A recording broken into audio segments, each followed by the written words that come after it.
అమ్మయ్యా అయిపోయింది.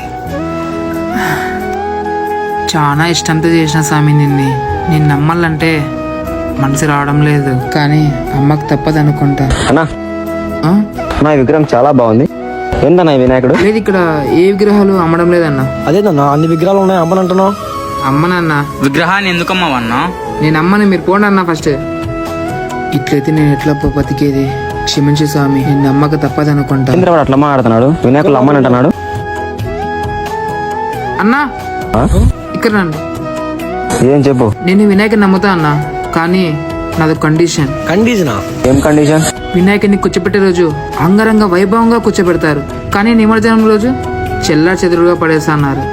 అమ్ముతున్నాని సంతోషించాలో, నిమజ్జనం రోజు నేను చేసిన విగ్రహాన్ని చూసి బాధపడాలో అర్థం కావడం లేదు. ఇక్కడ నుంచి తీసుకొని పోయే రోజు ఎంతో జాగ్రత్తగా తీసుకొని పోతారు. ఆయన ఉన్న రోజులు చాలా జాగ్రత్తగా చూసుకుంటారు. ఆయన నిమజ్జనం రోజు ఆయన కన్నా మీరే ఎక్కువ ఎంజాయ్ చేస్తారు. ఇంకా ఆయన పంపించేటప్పుడు చెల్లా చెదురుగా పడేస్తున్నారు. లాస్ట్ కి తల ఒక సైడ్, శరీరం ఒక సైడ్ కి పడేస్తున్నారు. చాలా మంది ఇలాంటి తప్పులు చేస్తున్నారు. కూర్చోపెట్టేటప్పుడు ఎంత నీట్ గా కూర్చోపెడతారో నిమజ్జనం కూడా అంతే నీట్ గా చేయండి.